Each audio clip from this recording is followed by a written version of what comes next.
It's setting up our Facebook, Oh. which is so weird because the video feed looks different. So here than it looks on here. Okay, so as soon as it says, let's see, we are streaming. I'm just still waiting to see it.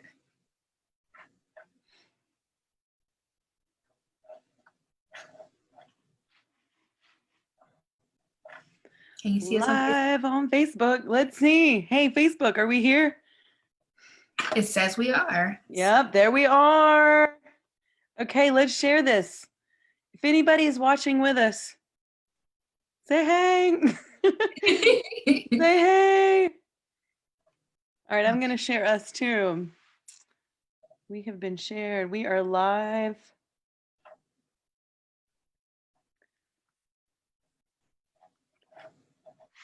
All right.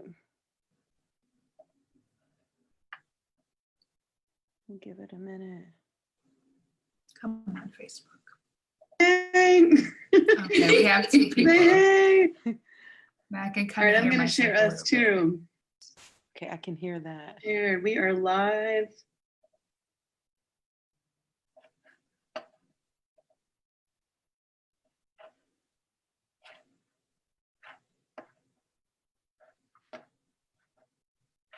Okay. All right. Let's see if we get some people in. All right, so we got a couple of folks with us. All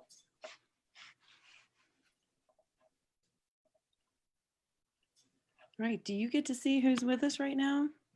I'm trying to on the live, but it just shows me the regular Facebook page, which is weird. Okay. So I'm going through it now.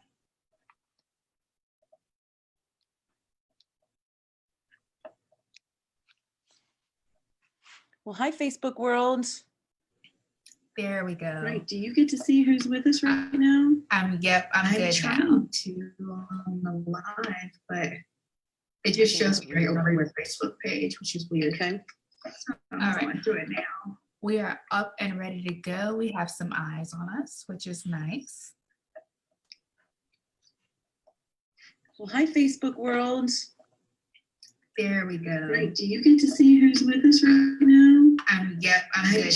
Playing back there, Kahiah. We got some people that can hear our whole conversation from a few seconds ago. All right. You might need to turn mute Facebook. I think there's a delay, so we do have a delay. They had that last night. Well, hi, Facebook. There we go. Okay, so I turned our Facebook one off so I could hear us on this side. All right, perfect. All right, so if we've got people with us, throw some questions in the chat box. Shoot Kahiah a message. So, Kind of a hi everyone, Kahiah here. And I always say Kahiah here, so y'all know that already. So any questions that you have dealing with wedding photography, anything for Amanda, put it in the chat, in the comments, and then I will shoot the questions to her, and she will answer everything wedding photography, and show you guys some examples and a whole bunch of cool things. So we're really excited to be with you guys for the next few hours. And yes, welcome. ASoP at home. people. So we have Sherry here. Sherry, hey Sherry. What's up, girl? Randy, hi Randy. Randy. I love it. We're starting to see some people come in. Yes. Now, let me go to Instagram and tell them to come over. Pants optional. So dress from here to here and say, hey. Actually, for you guys, you don't even need any. It's good. All right, we'll keep an eye on the comments. If you've got anything you want to know, anything you want to chat about, I'll get rolling on some content. So the first thing is, weddings. Okay. And Anna says it's so cool to see you. And Sherry says miss your face. But okay, when it comes to weddings, how? So they're just so overwhelming. How? 15 years is how. We're 15 years we've been doing this. Yep. So this is Our 15th year. Oh my goodness. Okay, so I was looking online at wedding photography. Do you guys do a questionnaire to where like you give it to like the client on like all these different things that you ask them? We do from time to time, but we've done a pretty good job over the last few years of scoping out personalities that are a good fit for us. So we don't have to know so much about maybe some of their style preferences, or if they have specific photos that they're looking for. That's not really super important to us. We try to convey our style and who we are and our personality, and we want all of that to come through and be very clear and obvious. And we want couples to want to work with us. We want them to love our work. There's too many people out there to choose from, and there's just too many wedding photographers out there to just kind of settle on somebody. So we're really clear up front about what we do and how we do it. And we want personalities to be a good fit. So we really put a lot of that information out on the table and put the ball back in their court, where they go, yeah, you know what, I do like these people, and they're crazy and fun and a lot, and I love their work, and they're a good fit. So we usually throw ourselves out there a little bit more now and let the couples decide if we're a good fit. We're really clear about our style and how we shoot, and some of the things that I love involving color and lighting. And if you love that desaturated kind of vintagey Instagram edit, we're not the people for you. There's so many amazing photographers out there that do that. So we found that we don't really change who we are to fit a couple, but yet the other way around. So it's been a lot of fun kind of figuring that out and finding our niche and ideal couple. So a lot of people don't know that you work in a team. Yes, it's a team. Did I say it right? The Cold collection? It's the COL collection. Okay, So, okay. yep, the COL collection, and it is wild and it is crazy. And there are 3 of us. I'll actually share a quick couple of photos with everybody. Most of our people, let's do this guy here. So there we are. Yep. All right. So there's 3 of us. It's a little crazy. It's a wild ride. I think we are each other's kind of left and right arms. It's evolved a lot over the years. Most of our diehard ASoP people and my folks know that it started as a mother-daughter duo. So my mom and I got through the I hate you, mom, fighting teenage years, to, hey, let's run a business together. And so we both went back to school for commercial photo, which was crazy. She talked me into quitting my job. I worked at Northside Hospital for many years and was kind of working my way through nursing school, or that was the path that I was going to take. And she said, let's go to commercial photo school together. And so she went a year ahead of me and I came in a year after her, just so we weren't in the same class. We thought that would be a little bit better than we were sitting in the same classroom. But I was so fortunate to be that year behind, because I bet one of my best friends, and he may be here floating around on Facebook with us at some point, but his name's Damien, and he is the 3rd piece of the COL collection. And so he's been with us. We've been together about 10 years, a little over 10 years now. So we do evolve. Now I will say Damien has kind of become a little celebrity and mayor of Lawrenceville. He runs marketing and PR for this amazing group. And if anybody's out there watching and you're in Lawrenceville, definitely go get some food from Local Republic or Strange Taco.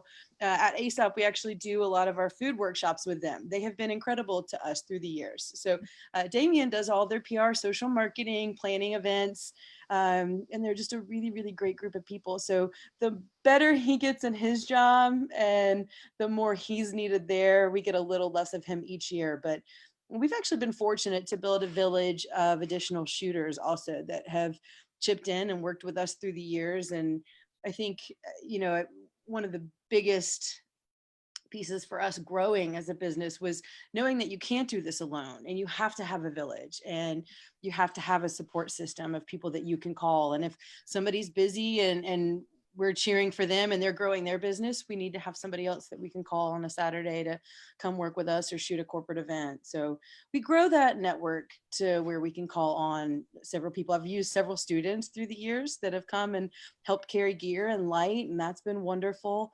Drew, we call on Drew every now and then when we need somebody wild and crazy for some portraits, or he does some step and repeat things for our corporate events. So it's definitely evolved through the years, and I just can't wait to see where we go in 5 years. But you just take it kind of one day at a time right now. And that's where we're at. Awesome. Awesome. So let me see. Jessica is asking, how do you put together a wedding photography team? So, and I think it really comes down to personality. You have to have the same goal. If I were doing this with anybody else, and I've seen so many photographers and been fortunate enough to train a lot of people through the years, the best piece of advice I could give you is find somebody that fits personality and style. You need to have the same vision. You need to have the same goal. I see a lot of photographers, and it's more important that maybe somebody shoots the same camera system, maybe has opposite skills of them. So I do know that if your strength is posing and portraits, maybe find somebody that's really great at journalism, find that somebody that's complementary. And I think that's what's worked so well for us. When we first got started, there were some things that we each loved doing and hated doing. And so one of us is able to step up and carry that load a little bit. So for the first few years, Peggy was really, really great at journalism. She still is. That's where her heart is. She is our 70 to 200 fly on the wall moments. Leave her alone. She'll come back with some really cool things. And I like directing some of the chaos. So I'm the organizer and the ones that typically deal with the families and the large crowds. I like a lot of wide angle, busy, loud moments and portraits. And then Damien was our posing lighting guru for many years. And as your skills grow, then you all start to supplement each other and it becomes interchangeable. But if you're growing a team now and know what we know, find somebody that complements your personality. You got to find somebody that, if you're strong-headed and set in your ways, maybe find somebody that's a little more passive. Or if your strong skills are moments in journalism, find somebody that's really good at posing for you. It is a puzzle. And so to say that you could be great at all of it by yourself is not realistic. And I think that's really been, we go through phases in our business, but really the last 5 to 10 years, it comes down to owning what maybe your strengths are and what you need help with and support with, and find the people that can do that. And I think we've got some situations where maybe as a photographer, if anybody's out there growing their business, if you're a strong lead shooter, find somebody that you can trust to send away, somebody that will deal with the groomsmen if you're shooting the bridesmaids, or somebody that can go shoot details if you're comfortable doing portraits alone. So, but we've never been able to do this alone. And even weddings that I may go cover by myself, you're always still part of a team. Even if it's not your team, it's a village. And weddings thrive off of a lot of moving pieces and a lot of people. So that's definitely something that I would consider moving forward, is finding that good fit. Wow. Oh my still, I've done one wedding in my life. Mm-hmm. It's definitely not, it's not my strong suit at all. You definitely have to have a passion for it. Do you feel like, do you ever get overwhelmed during the weddings? Like, oh my God, I didn't bring the right gear, or something not like, how do you deal with being like on the move and something that's so fast? Experience. I think I could tell you now, there's not much that stresses us out. For a first few years though, I can tell you stories. Oh my gosh, the stories. Now, a couple of things.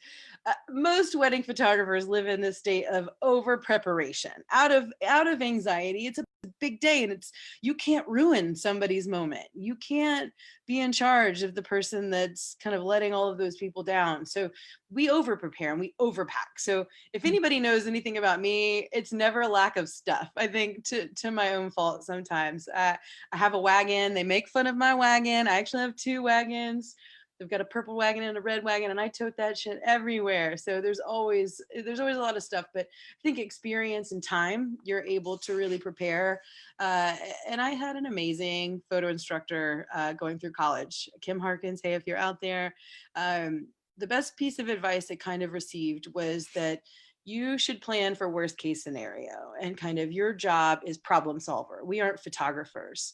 And I think if more people went into the wedding industry knowing that it's not going to go to plan, and that's the beautiful thing about doing what we do now, is we could have 20 different brides give us a timeline and a sheet, and we're going to know that about 90% of those are not going to go according to plan. They aren't always disasters, and they're not big things, but we might have a 20-minute differential in time. Maybe somebody's running late. We have the ability to kind of see ahead. And so that's really the big part about being a wedding photographer, is kind of planning for that unexpected. And it took us a long time to get there. I think that became really humbling, is those first few years when we really started working a lot and shooting a lot of weddings each year. We had this idea of how the day should go. And if it went off course, it created a whole lot of stress and frustration. Like, I knew I had this one portrait that I wanted to do, and maybe Damien had this thing in his mind. And we spent more time getting in each other's way, trying to make that day go as planned instead of just rolling with it. And I think that's definitely been the biggest change in our business through the years, is sometimes you just got to roll with it. You cannot always plan for your vision and your timeline and your shot list. So there's some things that we just have to let go. But for the most part, I would say experience fixes a lot of that. The more you do it, the more comfortable you become. There's not a lot that makes us nervous anymore. We've been around, 250, 300 guest weddings. We also shoot a lot of corporate work and large corporate events. And we've been very fortunate to be in large scale event settings with 2,000, 3,000, 4,000 people. And so that made us nervous for a long time. Once you get comfortable with some of the weddings, you're in a room with that many people and it's a little nerve wracking, but I still think that as seasoned and experienced as you get, we still treat each wedding like it's a big deal and it's special, because it is. And it might be the 150, 200th wedding for us, but it's the first wedding for that couple and for that family. And it is just as important, as special as the previous wedding was to us. And I think that's really our goal moving forward. Is I don't care if you're getting married with 20 people in a backyard, your wedding is just as important and special and requires as much detail and attention as a 250 guest wedding. So that's really the approach that I'm taking now. And I think that's going to be what's exciting about where we're at with all of these weddings right now. So many are postponing and rescheduling. And I'm going to say that life is going to go back to normal, but I'm not sure we're going to see 150, 200 guest weddings soon. And so you may have couples still wanting to get married. And so you have all of these people in this industry that had these plans, and some may postpone a long time. We have brides right now kind of figuring out this situation, or couples. But some may go ahead and roll with it and do 20 people in a courthouse or a backyard. We just don't know where this is going to go long term. So you kind of have to put everything on the table and go, all right, well, let's just roll with it and make the best that we can out of this situation. Yeah.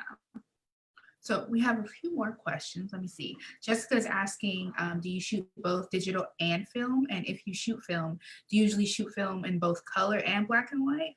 And if you do both, what percentage of each do you recommend?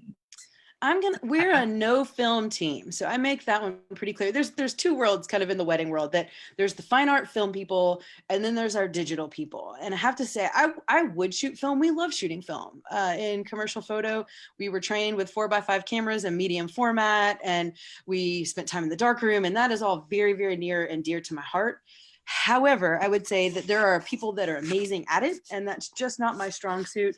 I think what you have to understand about weddings is they are fast moving, accelerating trains. They are things that are hard to stop. And unless you have trained yourself to shoot single images kind of one at a time and be very fine art approached about it, which you can tell a beautiful, amazing story if that's how you do that. But we tend to be a little more busy with our shooting and go with the flow.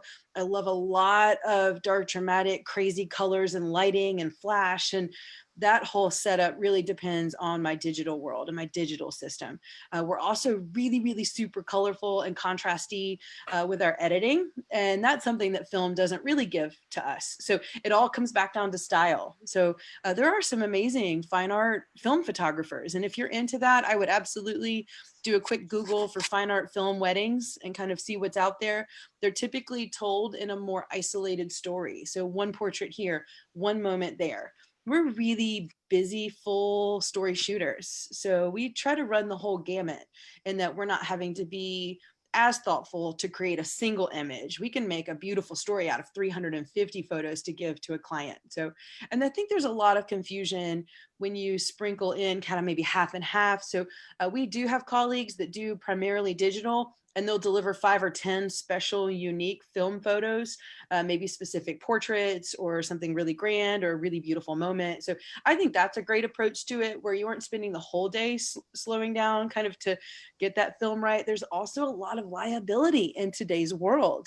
And I think that's really the scarier thing for us. Even if I could switch to an all film system, you're at a wedding with 100 guests that have cell phones and they're capturing the moments just like we are. And so if something, God forbid, happened to that film or processing, I've now lost that wedding for that couple. So I really think that has to be your niche to take that on full time. But if you're interested and curious, I would absolutely continue to shoot digitally and then sprinkle in maybe some medium format or beautiful black and white film photos and just give them a surprise and throw that in as an add-on to your package or to what you offer to your clients.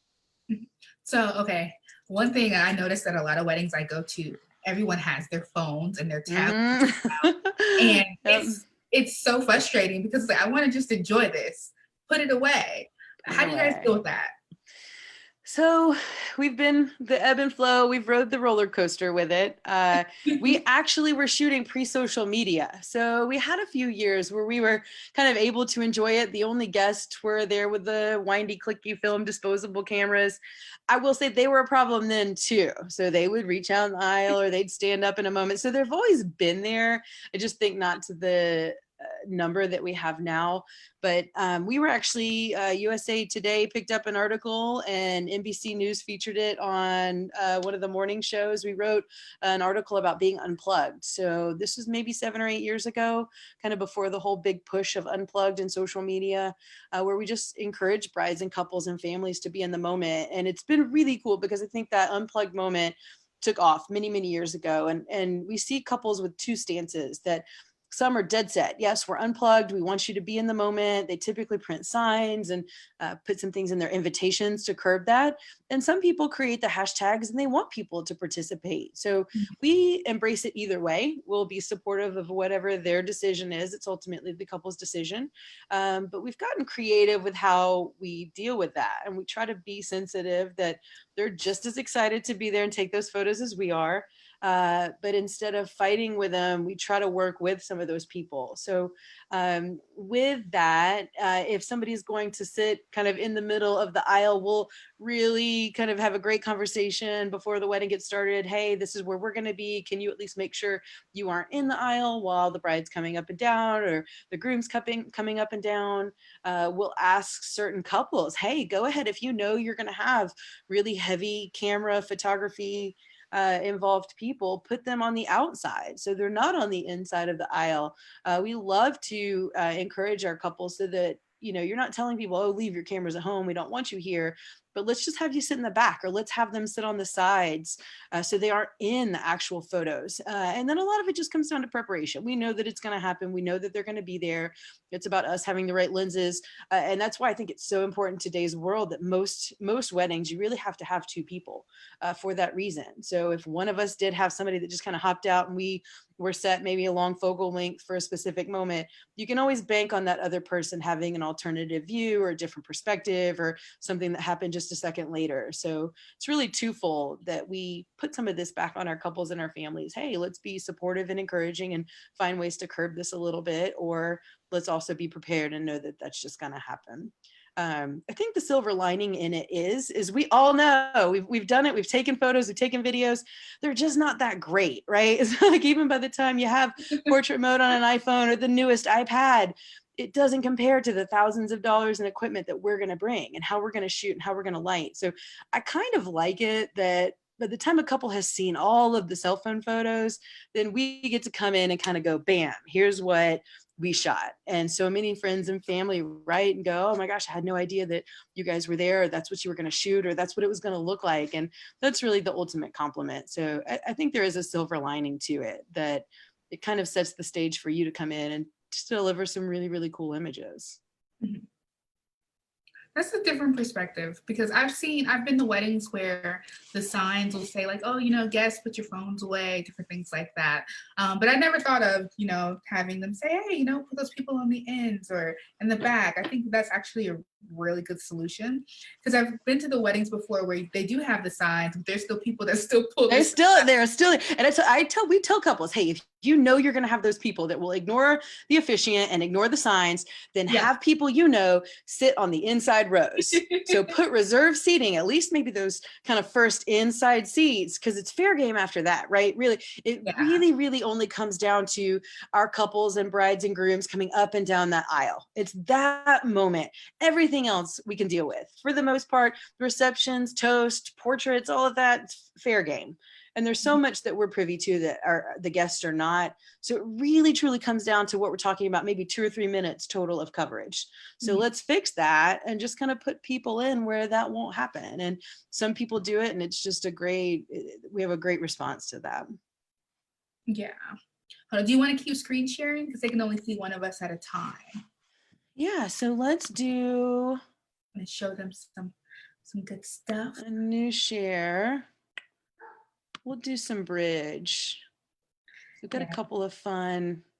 Julie's here, and Gary's here. Kunal's here. Kunal, what's up, Kunal? Kunal was actually shooting a June wedding with us. He is incredibly talented at what he does. So if Kunal's in there, everybody say hey to him. Just is an amazing photographer. He's worked with PPR for years and kind of grown off into his own world. But I really love his off-camera flash work that he does at weddings. He shot a corporate event with us before.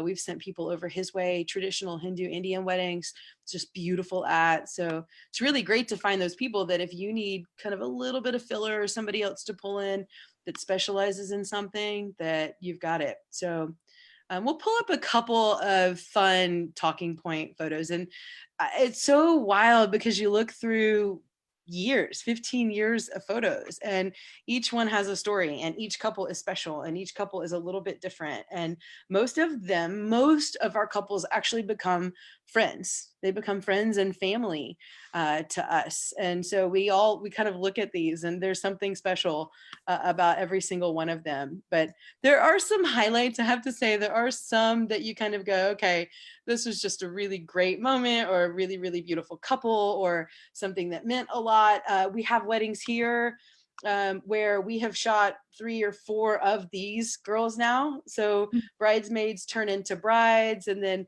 we have bridesmaids whose sisters' weddings are coming up. So that's really the special thing, and that, wow, we just get to really see and work with so many couples, and it grows and it becomes a family. And so many of these, we've had a lot of people in this wedding party be in more weddings and future weddings with us, and now they're all grown and have babies and kids, and it's just such a special thing to see as we grow. This is probably one of my favorites.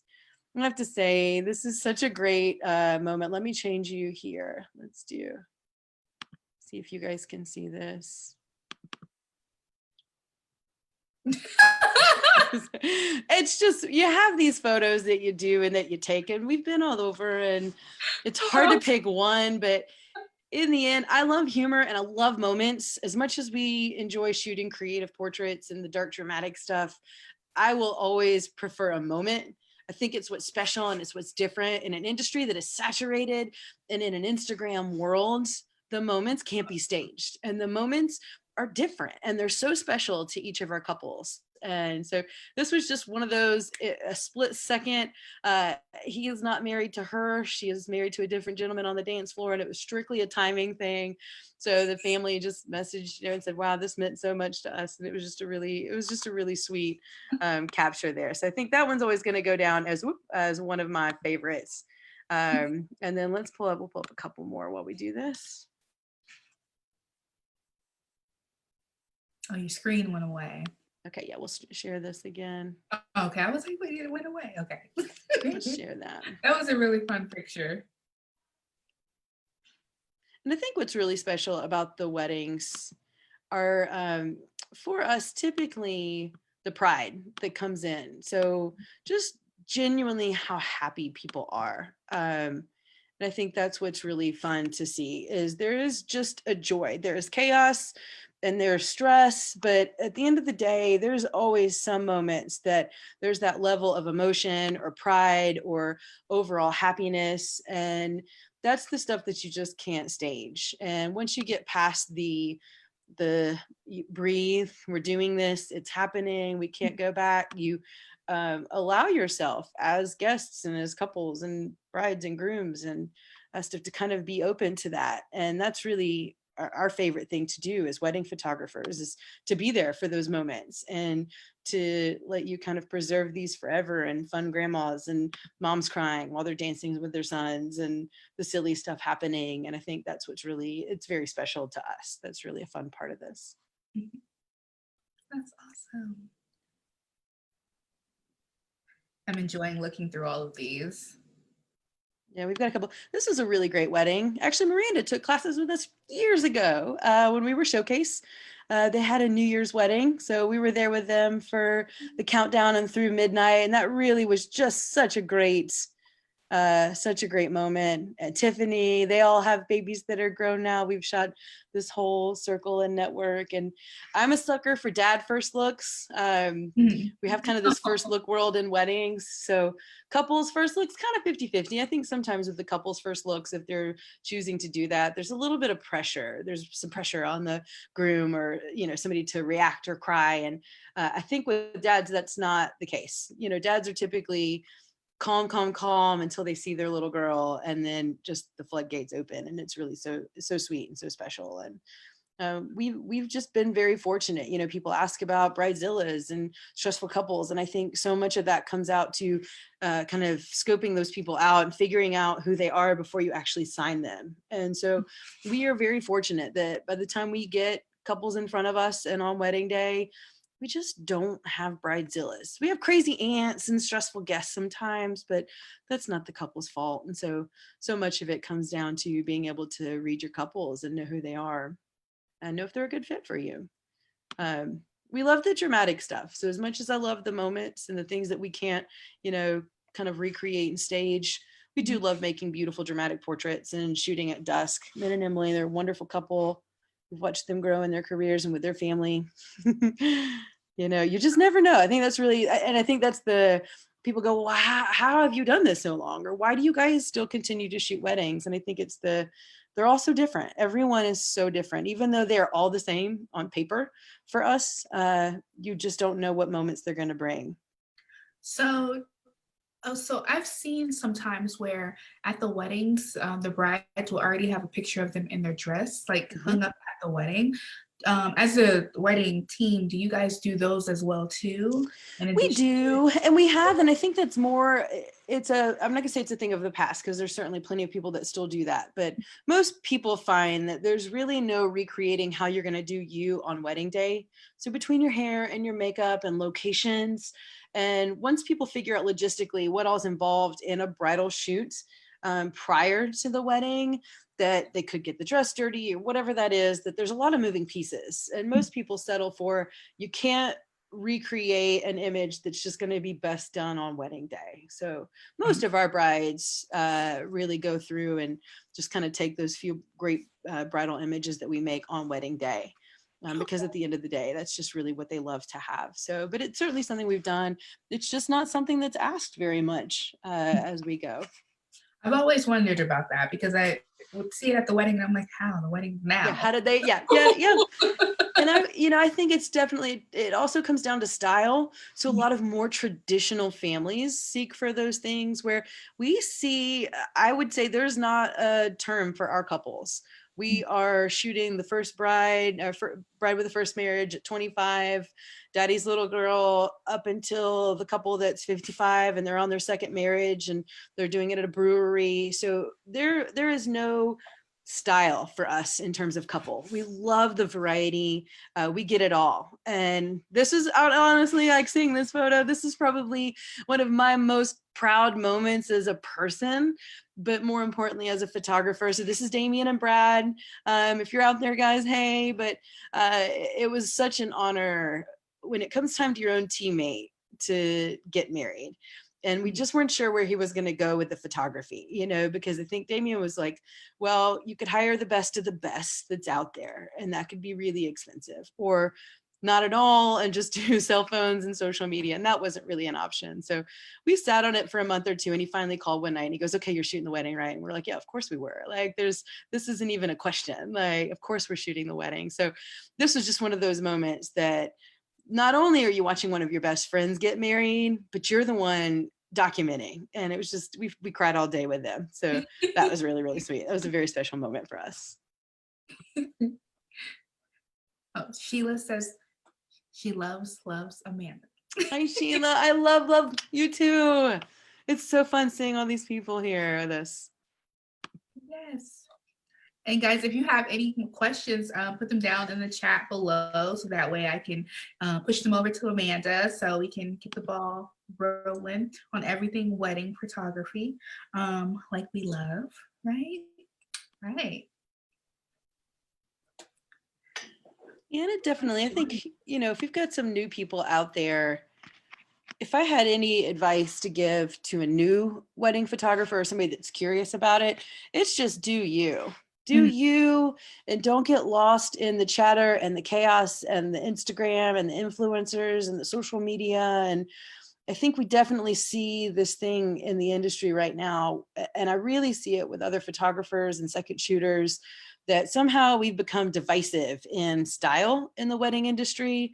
And people are kind of seeking out light and airy or dark and dramatic. And I think you leave a whole lot of amazing, incredible photographers out when you become so kind of enveloped in a particular style. And I think while light and airy is beautiful for weddings, and dark and moody and kind of that Instagram filter thing is beautiful, there's a lot of shooters out there that do amazing work that don't fit in those molds.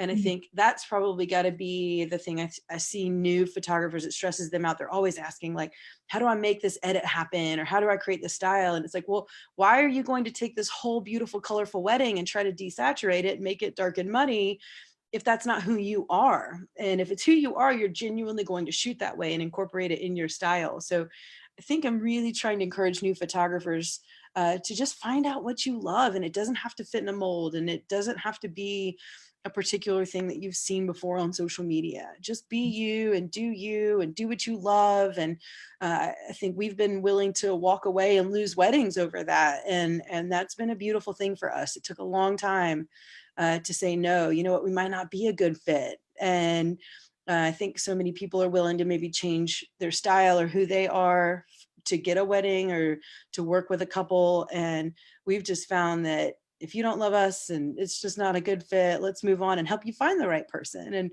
find the right person for your style and what you're looking for aesthetically. So, Kinal, make sure I'm saying that right, is asking, how do you explain a bride who is having a wedding in a giant ballroom with 800 guests, but wants it to be light and airy? Oh, wants it to be light and airy. So light and airy, you know what, Kunal, they just don't come to us. That's the short end of it. But I think, we really try to come down to lighting and explain to people that if you're in a big ballroom, Biltmore, it's a beautiful place. It's not light and airy. It's really dramatic and grand. And we tell people your portraits might be light and airy. If that's something that's important to you, maybe get ready early and have your portraits made in plenty of time where somebody has the opportunity to do that. You can incorporate parts of the day as light and airy, but I think that's why we love some of these venues like this, because they do shoot dramatically and they shoot beautifully and they shoot well. And then you can also get some really cool portraits on location in that same space or something like this. You have all of these lights that it is dramatic, and it's just not possible to make this stuff light and airy. So I would say we are fortunate. That's a conversation we have with every single couple before we sign with them, that this is not who we are. This is not how this day is going to go. And then that expectation goes away. So I will say that it happened to us years ago, where people sign with us and you do their engagements and everything's great. And then you get closer to the wedding and they hand you a notebook with a whole bunch of inspirational photos and you go, whoa, this is not what we do at all. But I think that's few and far between. And it's certainly something that doesn't happen anymore. And I think we're very grateful for that. That I think if more photographers would be comfortable to stand up and say, hey, this is who we are, and this is how we're going to shoot this space in the day, so that there's transparency and there's honesty. I think that part, you have to be transparent up front.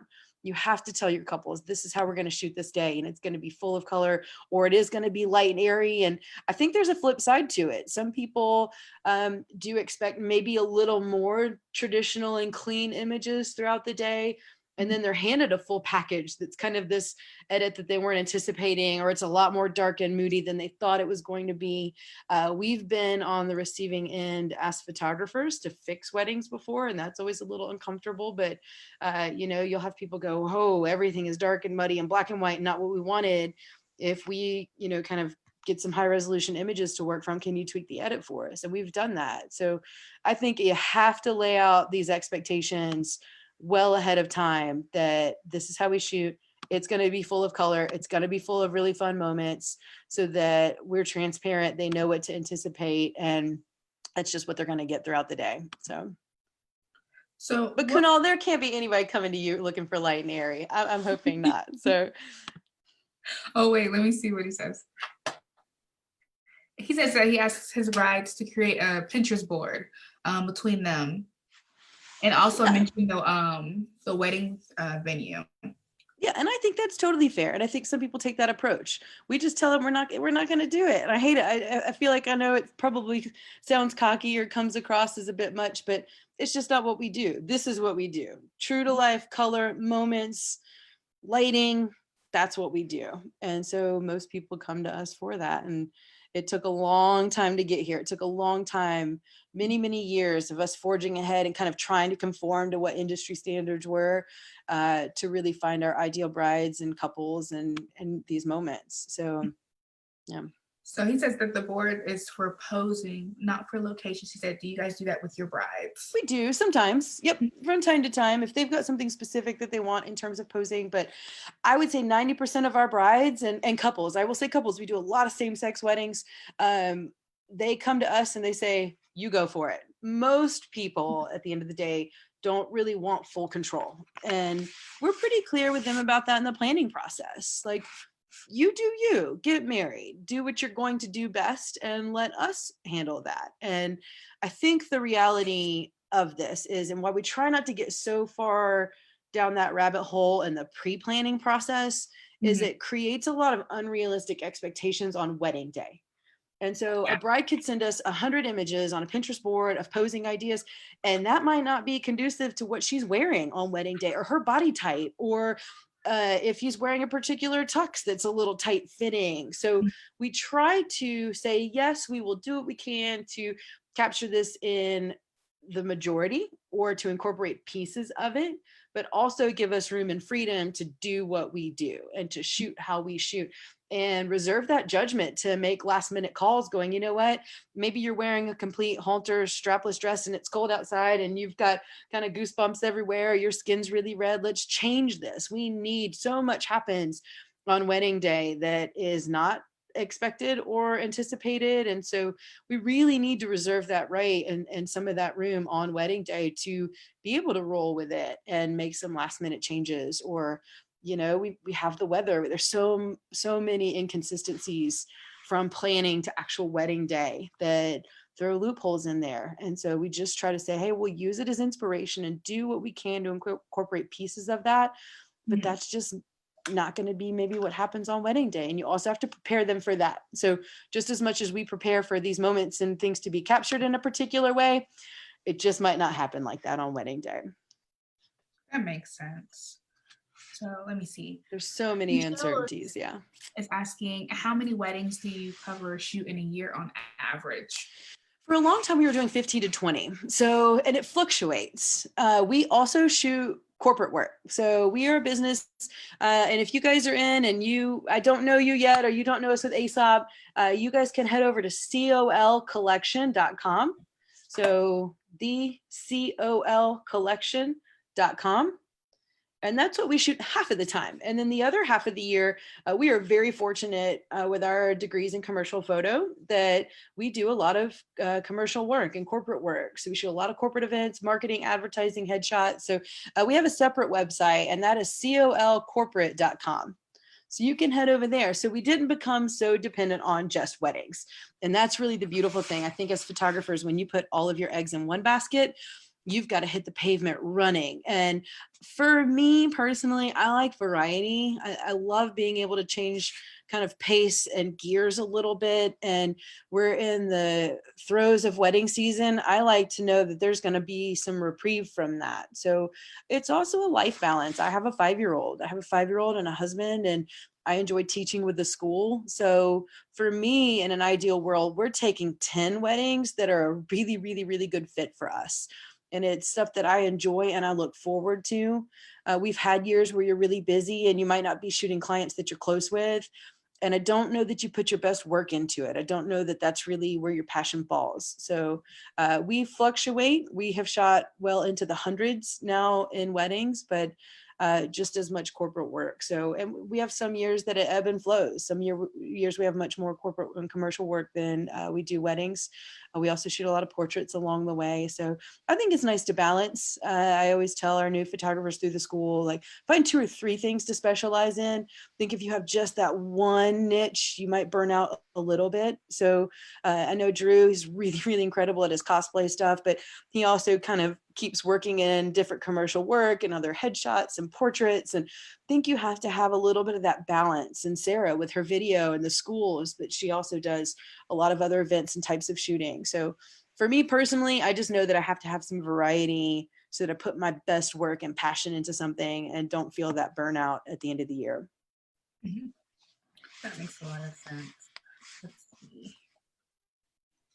Michelle's asking, is there a number of photos you try to achieve for each wedding, and a number you try to have to show the client for them to choose from? Yeah, so we've actually come and gone with that system through the years. So, you know, there were the years that we gave 500 to 600 images and turned them over. And it's a lot of post-processing too. And that's a lot of shooting. So we typically shoot around 12 to 1400 images. I say that loosely. I'm the heavy shooter of the 3 of us. I for sure come up with way too much. I just can't put the camera down. I don't know when to say no. So I'm always the heavy shooter. But we really cull it down to a story of about 600 to 700 images. Most of our couples get about 350. That's kind of a touch and go from there, whether we pick for them or they get to choose from a gallery. Some couples want full control. Some people want to go, yes, I want to look through those 600 to 700 and pick my story. Some of our couples go, you know what, do it. I don't care what you put in here. You know that you'll kind of give us the best story, and I trust your judgment on that. And that's really a beautiful thing. When people leave us to pick that 350, we're able to see that from a really critical photo standpoint, not just themselves. And I do think that's the world we live in with people. I know people are very critical of themselves. And I think the more they look at themselves in photos, they start to see their flaws, and maybe their arms aren't quite right or their chin's not quite right. And we don't see those things in people. We are only judging things from a technical standpoint, from emotion, from a moment, from the things that we want people to have. And I think we aren't putting that judgment on your body or your type or maybe a family member you aren't crazy about. We just see the day for what it is. So that's always a beautiful thing when people put the trust in us. But most of our couples are great. If we do a gallery for them, 600 to 700, they get down to a story of about 350. Smaller weddings, if it's something that's maybe 30, 40 people, they'll be in that 200 final image mark, because really at the end of the day, we're telling a story. And that became important for us a long time ago, is that we're not delivering 15 bridal portraits of the same pose. It's 1 or 2, and then it's 1 or 2 of the groom, and 2 or 3 of them together in this spot, and 2 or 3 more here. And it's about the moments. It is truly a story from beginning to end. And so I think we get some couples that haven't assigned us and go, okay, this photographer is going to give me 800. And we say, great. Have you ever looked at 800 photos? Do you know what you're actually going to get in that product? Because I promise you, at the end of the day, unless you've hired some of the kind of best shooters in the industry on a national level, the 800, there's going to be some clunkers in there, or there's going to be a lot of repetition. Mm-hmm. And so even if somebody is a really, really strong, solid shooter, they're going to give you 10 of the same thing. And so that's something we like to cut down, is that we trim all that fat and really just give you the best of that day. So what's your turnaround time on that? Do you guys give us Turnaround time. All right, so Peggy is our editing guru now. So I hate editing. I hate it. I hate sitting behind the computer. I'm the doer. I'm the talker. I'm the shooter. And we all have kind of these roles in division. And I think if you don't have a Peggy, which I'm fortunate to have, we're seeing so many people outsource. So in the industry, it's outsourcing. So you have to give yourself some reasonable timelines if you're going to outsource. But we've nailed it down to about a 2-week delivery now. So we used to be 4 to 6 weeks. Years ago, we were delivering DVDs. So we don't do that anymore.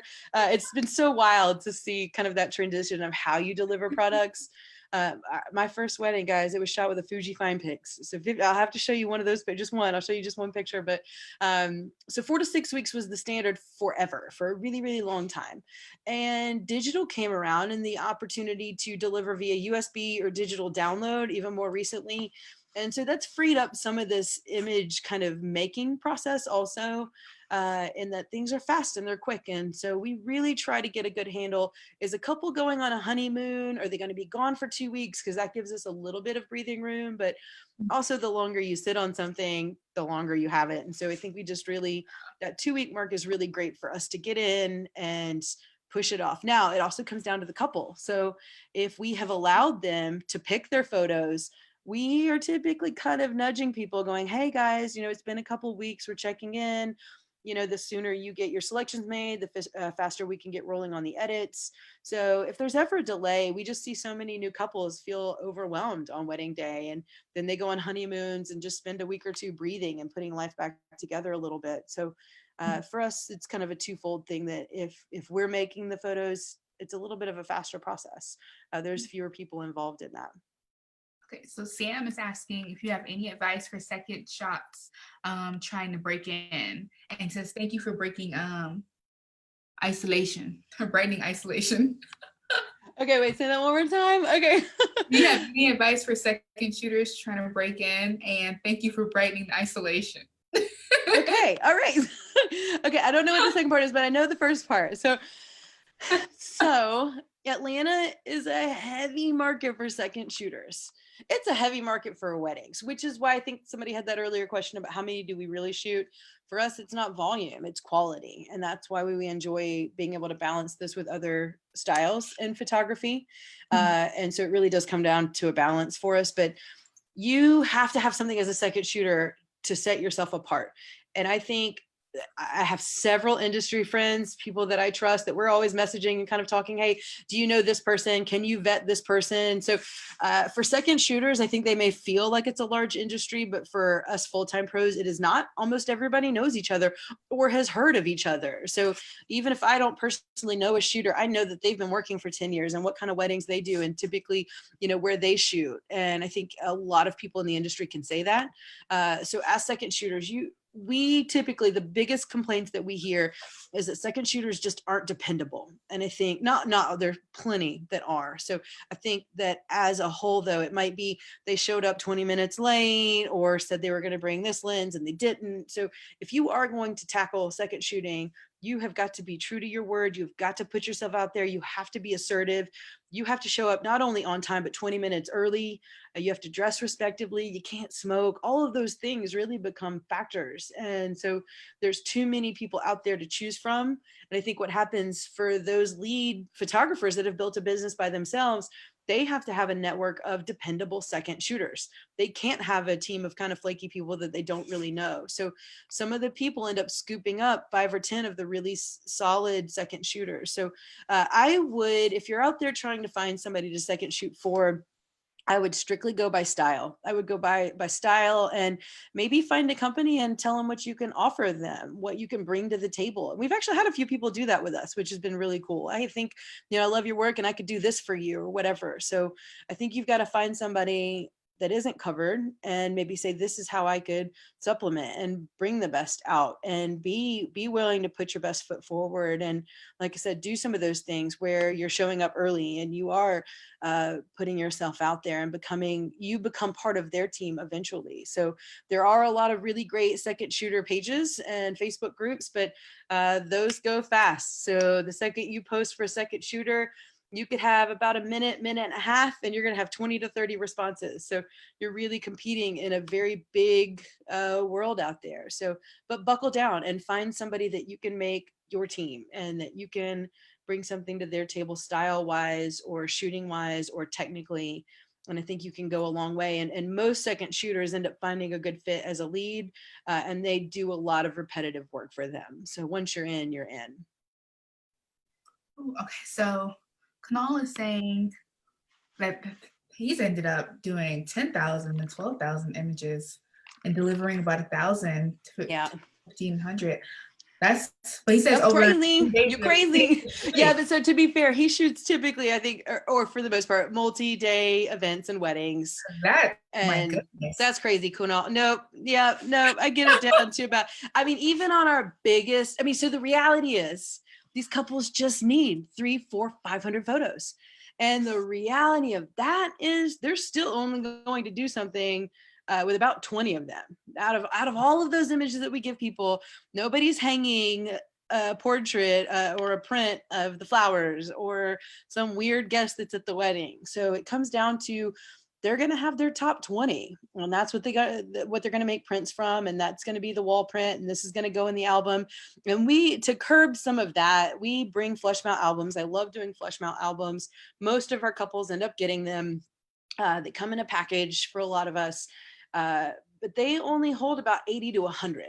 So if a wedding album tells an entire story in 80 to 100 images, what is somebody going to do with 1,000? They're never going to look at them. And we tell people on average, if you spend 3 to 5 seconds looking at a photo, now multiply that by 1,000. How long is it going to take somebody just to look at that gallery? They're not uploading those to Facebook and social media. They're not printing them. So we try to help make an educated decision with them that you just don't need that many. And you may give that's not what we're going to do. And it's just never going to be part of our business model at all. Yeah. This is Have too you much. ever done multi-day weddings? Yes, several. And actually the one that Kunal was doing with us is a multi-day piece, but it's not my passion, I have to say. I'm really good with an attention span of about 10 hours. We don't even do a lot of the big 10 and 12-hour days. Most of our weddings fall in that 8-hour window. So to serve people best and to give my best self, I want to see you one day, so not 2 and 3, maybe some engagements and we meet and do all of these consultations, right? But that's the part of weddings that people don't really account for, is that we may meet before you sign us. We're going to do engagements. We may meet a time or two before the wedding. We're going to see you on wedding day. We may meet you for product and image delivery. So we're together a lot. And I feel a lot of burnout sometimes if we're with couples too long. And that's just me personally. That doesn't have it. I think there's so many solid shooters that can handle being around a couple 2 and 3 days. But most of our multi-day weddings end up being traditional Indian weddings and other religions. So those are things that we pass off. We tend to go for the 7-8 hour non-traditional couples mixed in with some traditional. Hey, here's our reception. Here's our ceremony. Here's where we're getting ready. And it's kind of a one and done and off they go. So that's just most of our clientele. So Michelle is asking, is there any one specific wedding that stands out to you from any of the years, and why? If I had to think about, I don't think I have images loaded in here, guys. If my wedding, I had to say, if I had to say one, I was going to see if I had a photo from it. It's tough to treat they all have their own little special things, but the one that stands out that I think we will take forever was, there were 3 sisters that got married on the same day at the same time. Their mom was dying of cancer. And so we shot their wedding for free and they all got married at the same time all together. And mom ended up passing away a few days later. And so I think that's the one that's heavy, but it meant so much to the girls, and they have been lifelong friends of ours now, and they've grown and have their own families and have kids. And so it's been such a privilege to be with them at such a heavy, sad, kind of bittersweet time in their life, but yet they've been on this journey with us. And so I think if I had to pick one, I think that's probably the one. And And then we've got probably another top 10 that all tell very different stories, but that's the one that will stay with us. I think you could ask all three of us across the board. If you really truly had to pick one wedding, it's going to be those sisters. Yeah. Oh, so I did have another question for you. This is from me. Do you guys ever go to the wedding expos? We do. And actually, here, let's show you these. Let me know if you can see. Oh, well, I would say we've done them all. So let's do up here. And then I will share, after we're done with this, I'll share you one or two of our first few weddings just to show people how far you come. Okay. So let me stop this and then I'll put two up here. There we are. Here we're this one and this one. Okay. Can you see these? Or are you still seeing bridge? I can see them. Okay. The three of us. Mm-hmm. Okay, great. So we've done maybe 7 or 8, 9 through the years. We've done several of the different expos and some in Coming and some in Atlanta and big expos and small expos. And they all have their own value. I think this is where any new photographers that we train and tutor and do things with at the school, I tell them, as a photographer that's growing, this is where I would put my money. There's not really much paid advertising out there anymore that really brings you business. I think we are in the world truly of word of mouth, social media. It is that networking that gets you consistent business. Mm-hmm. So bridal fairs for us have always been a way to reach outside of our social network. It's been our way to go, okay, we've maybe aged out. We've done that now that we've been in 15 years. When I first started shooting weddings, I was in my early 20s. So, and then when Damien joined us, we were all in an age bracket of having friends that were getting married. Now we're in that point of we have friends that are having babies or friends that have 5, 6, 8-year-old kids. So our network has changed through the years. We shot a lot of siblings and now those siblings are older. So bridal fairs give us an opportunity to find new clientele and to find strangers. We do not do our best job at SEO and Google and social media. So for us, I'd rather be in person and meet people and talk to people. So we typically sign a few weddings from bridal fairs. We actually just did a really cool, tiny Johns Creek bridal fair. We were one of 2 photographers, which was amazing. And we've signed a few weddings from it. We're talking to a couple of couples right now with fall and winter weddings. So we've done big ones. This was a year. You see the photo with the white drapery. Is that what you're looking at? Yes. Okay. Yeah. So this was a year bridal extravaganza of Atlanta. It's a big one. It's one of the biggest bridal fairs in Atlanta.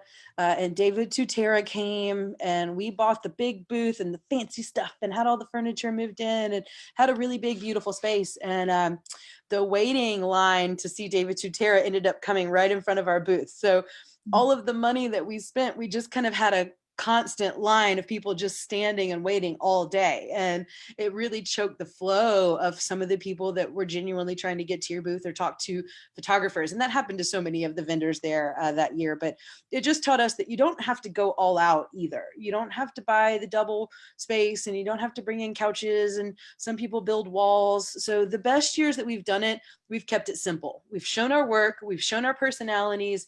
Here's who we are. Take it or leave it, and invest a little so it looks nice and polished.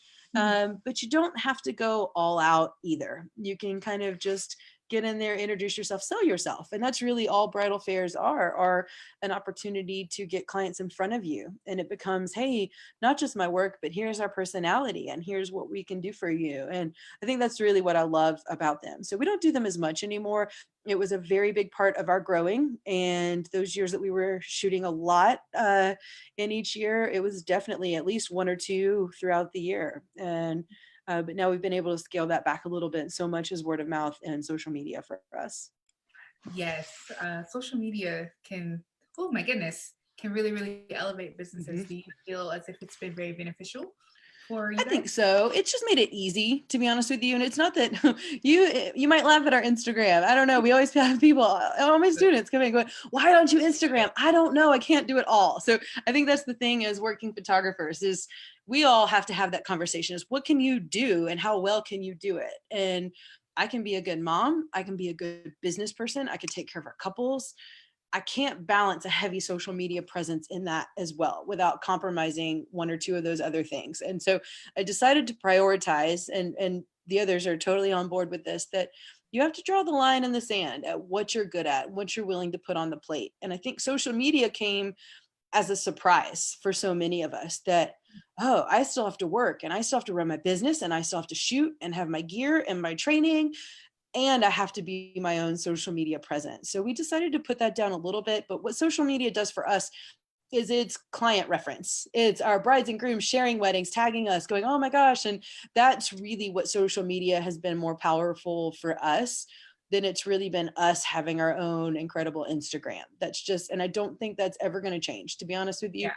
I like social media, but I want to show, my kid making goofy faces and us, playing at the park, not so much also trying to sell myself as a business. So I'm willing to lose a little bit along the way if I'm not sacrificing some of the other things too. Kunal I realized this light made me really leaving. So He's leaving. All right, Kunal, thanks for hanging out with us last night too, man. I can't wait to see you. I think we're trying to bring him in for a couple of things that he's really great at too. So let's see if anybody has any more questions that we did not get to so far. It looks like so far we've answered them all. I'll show some good. Okay, we got other people still out there floating around with us. Yes. They love us. And I was, if you've got any questions about weddings, also, not just us on the photo side, but if you've got anybody that's getting married, I'll show this one. This is great. We talked about the unplugged. I actually won an award in China for this one, which was really cool. I was in school, Gwinnett Tech, which is an amazing school. I've got some amazing friends out there. We all went to school together. We were part of the PPA, and we submitted images to this really big PPA expo in China, and we won, and they printed this, and they were just fascinated culturally with this moment. And I think, we definitely see things differently here in our society and culture than you do in other places. So it's just an average image here, but something about the PPA in China, they absolutely loved it. Two of these. Michelle says she's trying to think of questions. So we all are. Yeah, you don't have to think of questions. I'll just show a couple of these. Well, you've answered so many questions that I've ever had about wedding photography. So I'm just like, well, Yeah, and I think you just got to do you. And I think there's so much pressure.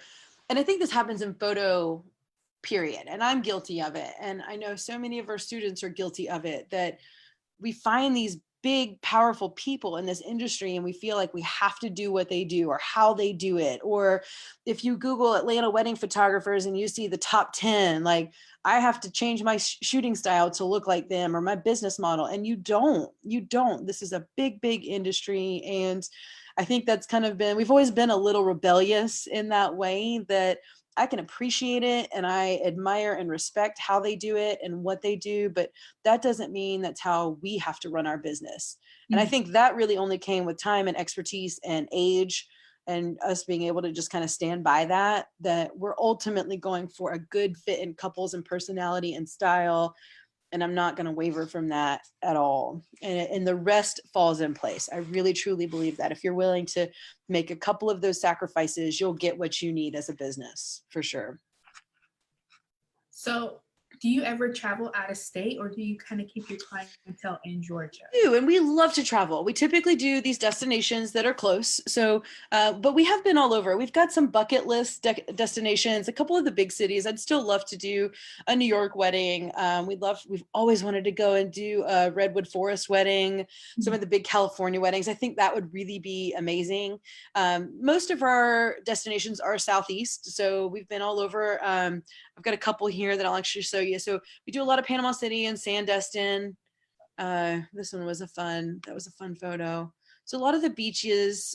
We've also been up to Chincoteague Island in Virginia, where the horses run. That was with Lauren and Kevin. Hi, if you're out there. They were a wonderful couple. Our New Orleans wedding. Oh my gosh, Heather. They have been married for many, many years now. If I can find this New Orleans wedding, we did a New Orleans wedding in June in the middle of the summer. And so there is really not much that compares to New Orleans in the summer. I have to tell you, if you've not been down there in the middle of June, and it made us all so crabby, and we kind of were snarky with each other. So, but we love to travel. We've been all over, and I think a lot of really cool mountain weddings, Asheville, some areas outside of Highlands. And so that's what's really fun, is just getting out into the region at least. And Mobile, we've been down there for a few weddings. So yeah, we do enjoy getting out and traveling with our couples. That's awesome. Yeah, New Orleans, you know, my family's all from Louisiana, so trust me. Remember the summers. Oh, it was so hot. It was so hot. Yes. Everybody was sweating. Oh man. Europe. She says What's Europe. That? I said Michelle's saying Europe. I'm up. No, Europe. Oh, Europe. No. What? No, not been to Europe. I'd love to. I would love to. But you know, I think you got to end up there's so if we were going to do like a European wedding, we have to know a couple that's going to Europe to get married, or people are looking for those destination photographers that specialize in that. So I think you just get lucky. They're 1 in a million if you get to travel with a couple that, you know. We had a couple that kept swearing they were going to go to France and ended up, you know, still being here in Atlanta. So if given the opportunity, what I do love, we do a lot of travel weddings here to the US. And that's probably my favorite, is we get a lot of cultural weddings, and people fly in from different countries and they have different clothing. And it's just, you get to see a different part of how people live globally. So that is the really cool thing, that with big venues and different kind of blended families that we're in right now, this is a really great blend of a family and weddings, that you do get the culture. It just happens to come here to Atlanta. And I think that's what's really fun for us. Yeah. Oh, Michelle has a great question. Yeah. She says, how much time do you spend getting familiar with the wedding location or venue to plan to know what to expect? None. To be honest with you, it doesn't matter. It doesn't matter because, and I'll tell you why, we're prepared for every situation. So we're prepared for best case scenario and worst case scenario. We're prepared to light. We're prepared to bring equipment. It used to be things that we stressed over and struggled with. We always did site venues. I still do site venues from time to time if it's just something that I've never set eyes on. But to be honest with you, we know that we could expect for portraits to happen at 12 o'clock outside. They could possibly have nothing but rain and we're inside. So we prepare for scenarios of shooting, not venues. And we have been to venues before that you have to make something amazing out of nothing. And then we've been to these grand, amazing venues where your job and life is really, really easy. So to be honest with you, the more planning ahead of time, I think the more expectation and stress it puts on you to deliver that photo you had in your mind before wedding day came. And this was something, these are moments that, you know, we had not been to this venue before and we had no idea they were going to eat in this space. We knew that they were going to have a private dinner, but once we saw them go into this room, we're like, oh, that's going to make a really, really beautiful portrait. And so we want to reserve the right creatively to call audibles and to make a change in plans. And so we don't prepare for venues, we prepare for shooting situations. And that really comes down to how we pack our gear and what we take. But there isn't any wedding that I leave anything behind. So we actually had a wedding. I don't know if we have Marissa in here. Marissa and Chris, they were a wonderful couple. There was a tornado that hit kind of in that Sandy Springs area years ago.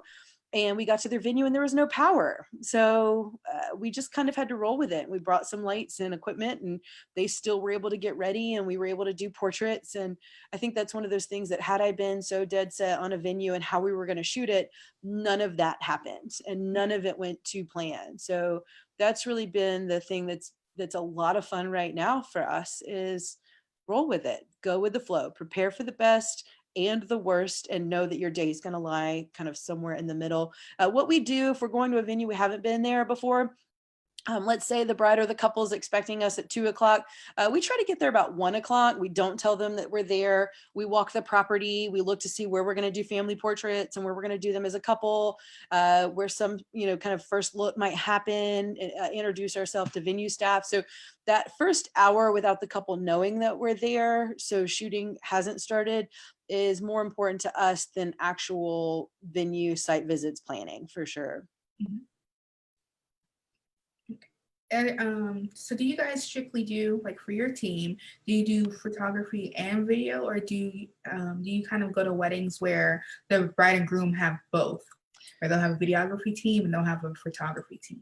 We do not do video. So we decided a long time ago, photo became important to us from a storytelling, journalism aspect, and creative portraits. So to dilute that with also having to accomplish the video and knowing that there's already 2 and 3 of us, we just didn't want to spread ourselves so thin. So we have several really, really close video friends that we work with and refer, and they send us to brides and vice versa.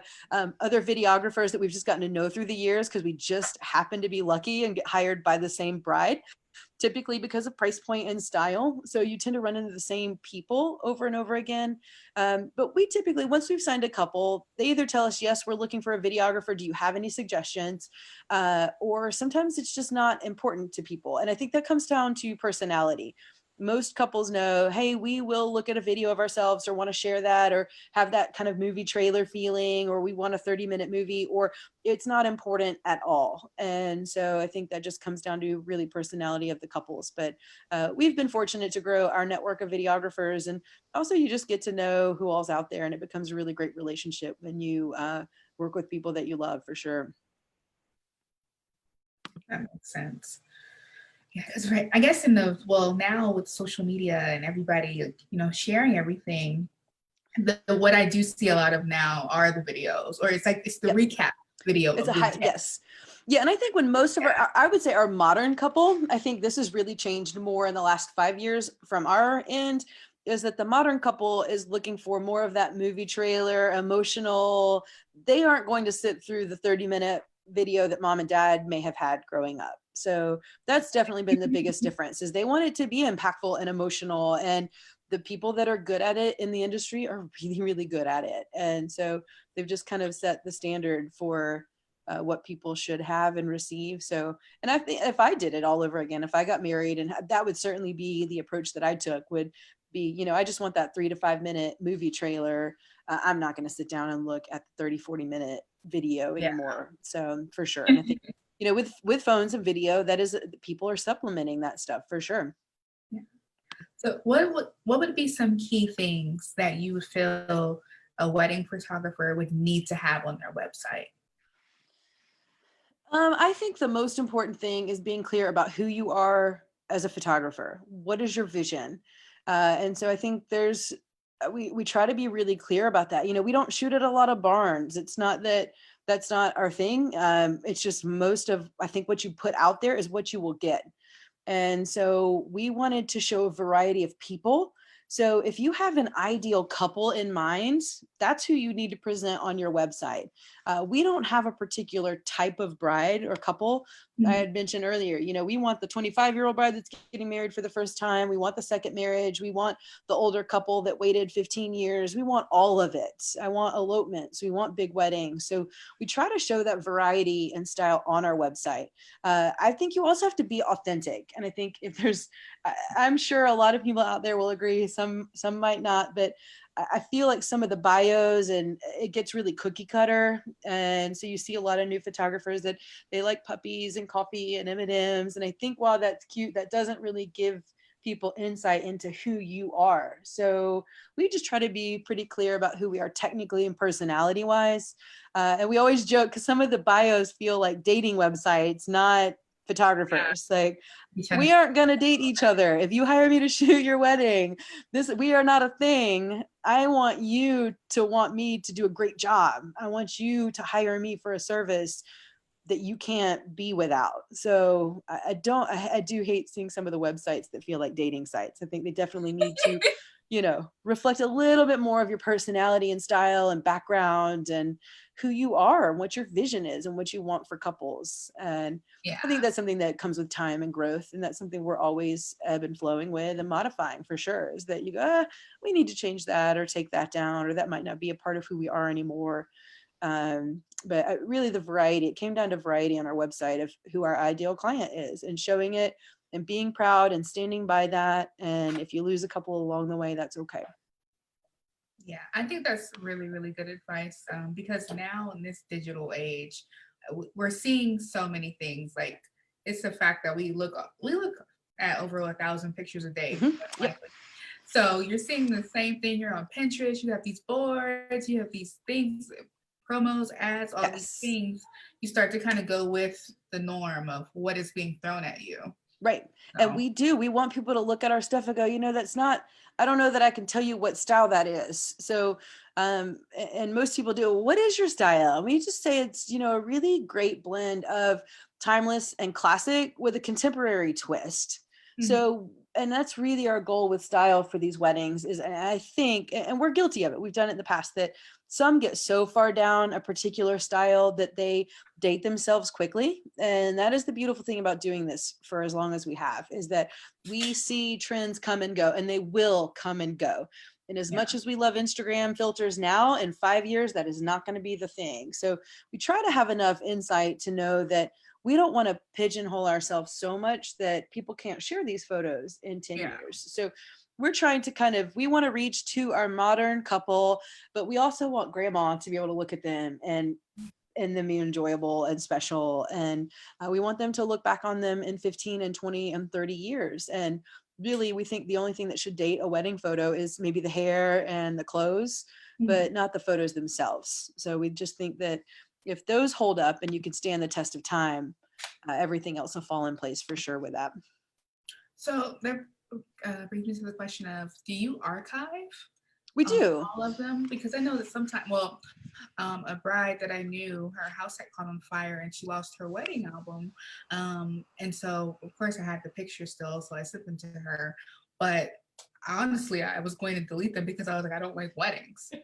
Yeah. Don't hang on to it. So here's the beautiful thing, knock on wood, we have every wedding we have ever shot. So we typically promise to keep them in the 2 to 3 year mark. The beautiful thing I will say about digital, this used to be a problem with CDs and DVDs more than it is the digital world. So when couples got DVDs, they only had one of them, or they'd bought a second and they had to burn it. So with digital now, they've sent that link and almost everybody in the family and even friends have access to it or have downloaded their version. So we don't see nearly as much of, hey, can you guys send us our photos, or do you still have them, as we used to when we first started shooting.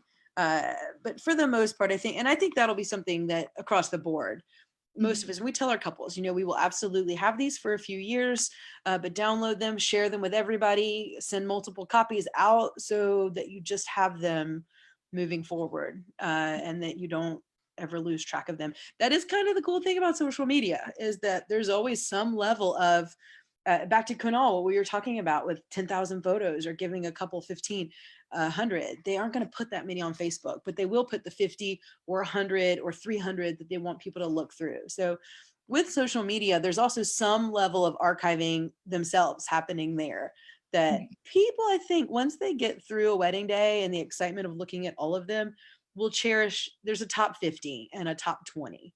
And those will never get lost. Those are what get printed, and that's what get put in albums. And there's always some level of that still out there. I'm getting a question from Michelle. So I just recently experienced an external drive that I stored photos on, reached an age where the drivers were outdated and could not read the files stored on the drive. What do you do with storing your files, and what can be used to avoid the outdated drivers so you don't lose your work? Well, so here's how we do it. We do multiple hard drive backups. So, and it's typically in different households. So we're backed up between here and a separate location. And what we've done is, and this is the hardest thing to do as a photographer, we typically only keep the raw files for so many years. So I would say, I think it's been the weddings at the 3-year mark and longer, we're starting to delete all the raw files except for the JPEGs that were edited and delivered to them. And things that are older than that, we're only keeping the edited JPEG package. So JPEGs are formats that will stand the test of time. They are going to be things that are read by everything. So it really only becomes a problem for your PSDs and TIFFs and raw files and things like that. So if you'll keep what is delivered to the client, no matter what, through the years, that's more important than having the raw files. It truly is. And we do keep them for a certain extent. Somebody may want to make a really big canvas or a print that they didn't have the money to do on their actual year of their wedding, or they may come back a second year and go, okay, we'd really love to order an album. I'd say most of our weddings, once they hit that 2 to 3 year mark, there's just not a need for raw files anymore. And we certainly, we keep some of our favorites that we may make a print for or blow up for a bridal fair. So we always have our own folder of the highlights, but not from a client end. So keep that highlight folder of those JPEGs as long as you can. Like I said, we've kept ours forever. It is a storage thing that starts to kind of, you have to keep maintaining and rolling over. Third-party cloud storage, Dropbox, things like that are really helpful for keeping client archives, so you can keep them off of your computers, but start to trim those raw files down over time, and that's really helpful for them. Do you use any online galleries like Shootproof? We do, and we're big Shootproof people. We've actually been with Shootproof. I think this is our 7th year with Shootproof. We had 2 Shootproof galleries for a while, but we do have Shootproof, and we found through all of the different ways to share and send files to clients that truly is the most user-friendly. We know colleagues that use Pass and Pixie and we just have had such amazing luck, I'll knock on wood here, with Shootproof. It's just been reliable, dependable. And it's been that once they make it into the hands of 100 or 200 people, we don't have to maintain and babysit. Most people with very limited computer skills can log in, figure it out, download it, share, not feel overwhelmed by that process. So, and that's really the main reason that we've stuck with Shootproof for so many years, is the back end and user end is really, really friendly for people. Yeah, I love Shootproof. I know we use them a lot for ASoP and for Illuminate. Yep. But I also use them personally, and just, yeah, they were just at the expo this past, year or so? Oh, yeah, and it was really great. We actually met and heard of Shootproof. We used to go to lots of the PPA imaging. I got to work the PPA Print Expo for years. And so we kind of found out about Shootproof when they first started going, and we had them for years. So once we found out that they were going to become a partner with us in the school, and I think Shootproof does so many positive things for the community in the industry in Atlanta. So I just absolutely stand by everything that they do. I love what they are as a company.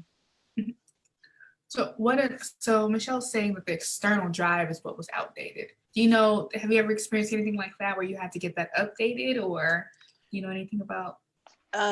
So the hard driver is outdated. So it's not reading any content on, you know, the only advice, kind of not knowing anything about your personal situation, would be try multiple computer sources.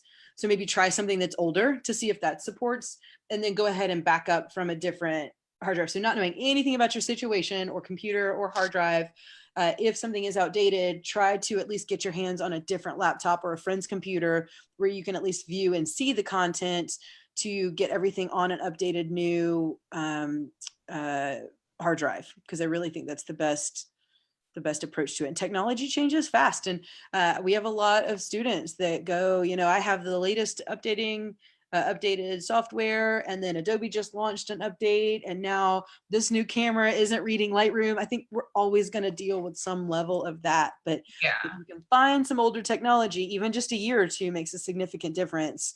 Find an older operating system and see if that hard drive will still work. But that's certainly something that if you've got a question like that, shoot us an email at the school, and we can kind of address the situation for what you have personally, and that's what we love to do. So see if we can help you out with that. Yeah, do that before you go to any kind of Geek Squad and have them open yes, it. Do not pay for Geek Squad. Let's track down an older computer. You don't want them to open it and then they close it back, and then now it's like all just shot. Yep. So yeah.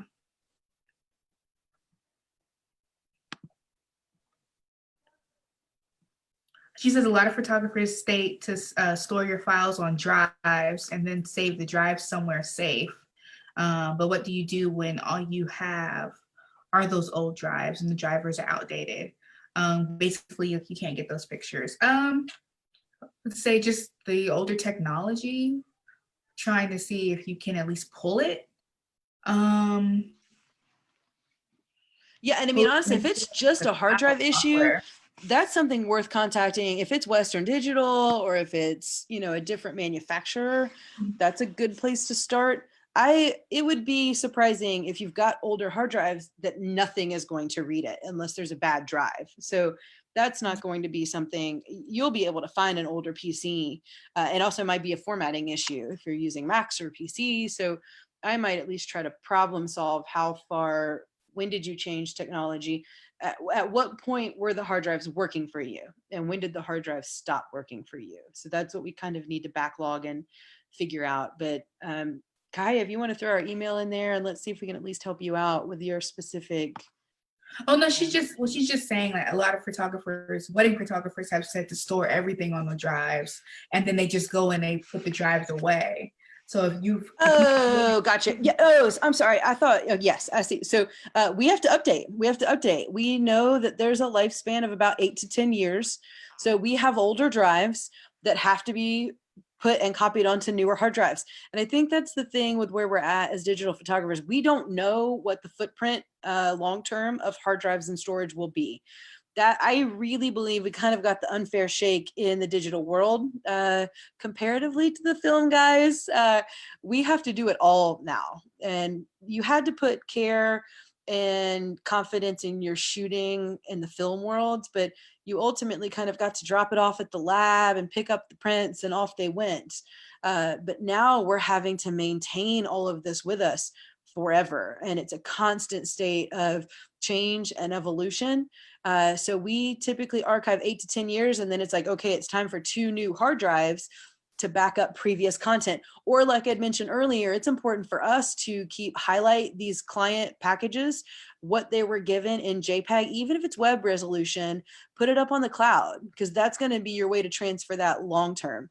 So some of our older weddings, we've at least got the JPEGs of what the clients got and corporate events, and they are up on the cloud. So as hard drive technology changes, we still ultimately have the client package. And it's something that I don't know that anybody has the perfect solution right now. We're all just trying to get through and figure out, how long is a hard drive going to last? How long are you going to be able to archive and keep something? I do have hard drives that are 12, 13 years old that still work just fine. It's not that I don't have my full confidence that they're something that I could depend on forever. So they're just in a closet, old, but all of that content has been rolled over and put into newer hard drives. Yeah, I think that makes sense, because when you start getting into the cloud and storing things up there, after a while, when you put so much and you start to have to pay, you're renting to keep your yes, you're renting to keep, and that's part of it. And you know, a lot of new photographers get out there and you do your cost of doing business and forget that that's going to be a big part of it. That not only are you going to invest in your equipment and your gear and your education and your training, but your kind of permanent hard drive storage too. And that is definitely a big part of what we do. Yeah. Do you have any advice for wedding photographers starting to make like their packages? 2 things. So you have to keep a pulse on what everybody else is doing. I think that's really the big thing, is do you, but you have to be competitive. And I think that's the thing, especially in Atlanta.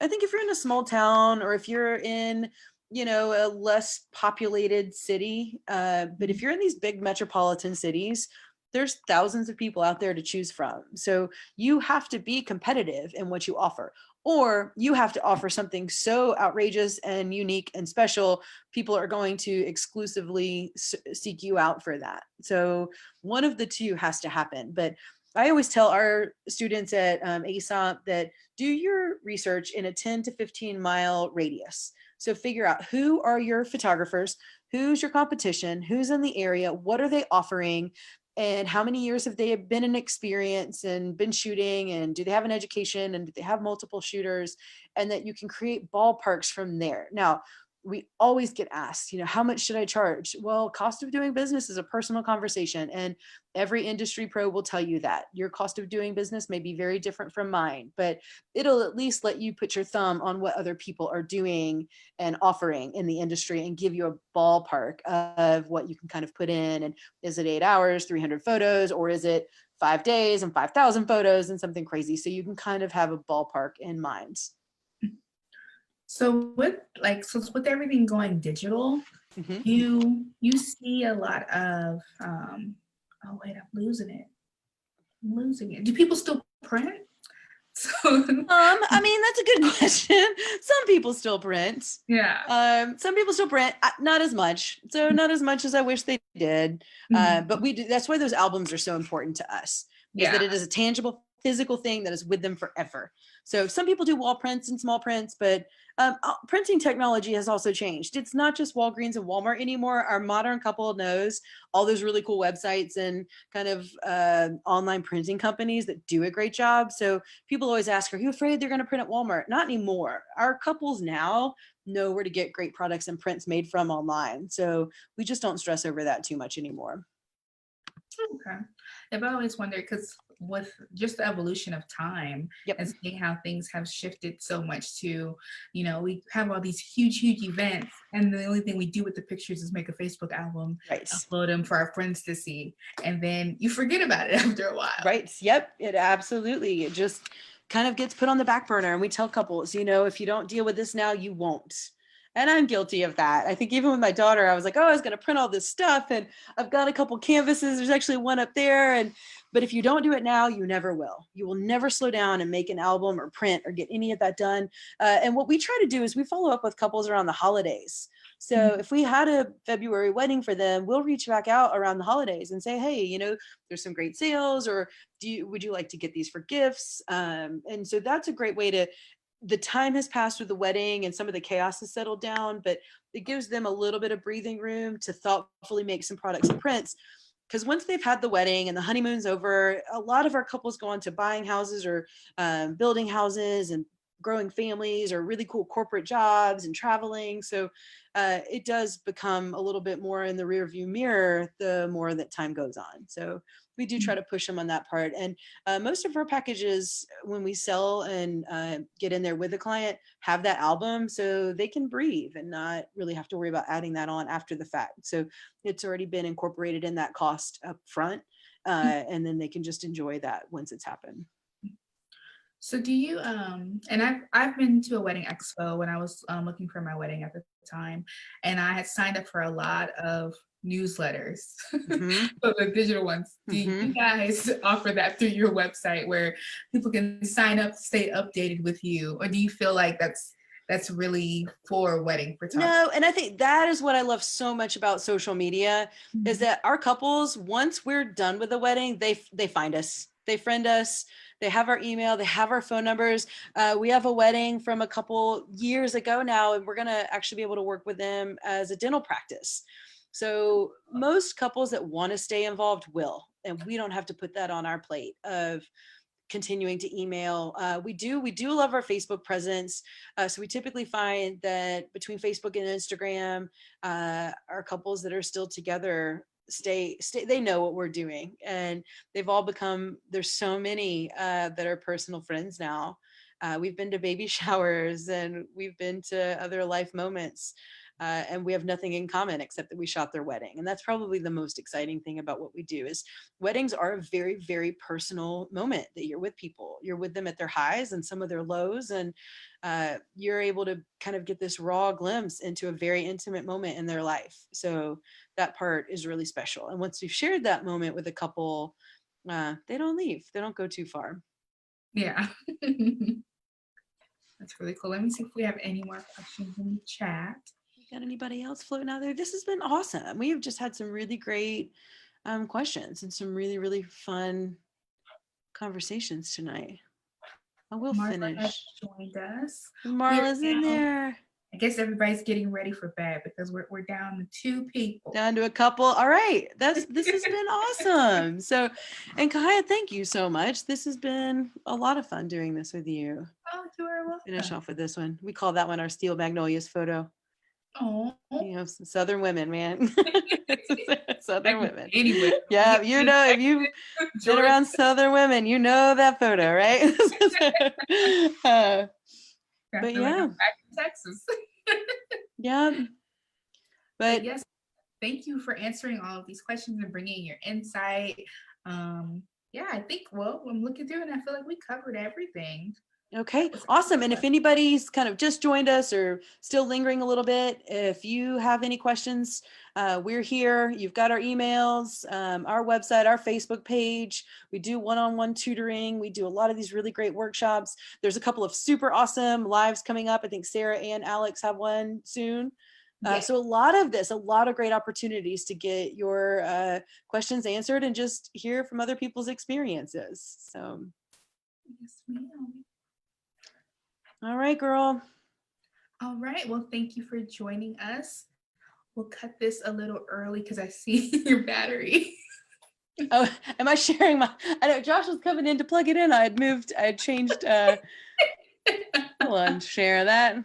I had changed outlets over here when I moved. But yeah, you and I back into this. Okay, perfect.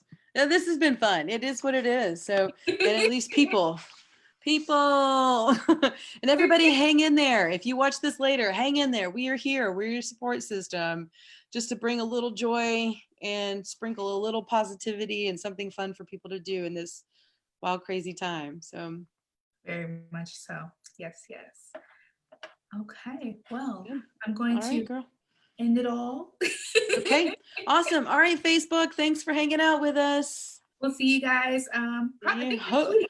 Yeah, see you next week, but hopefully soon in our classrooms. Yes. All right, take care.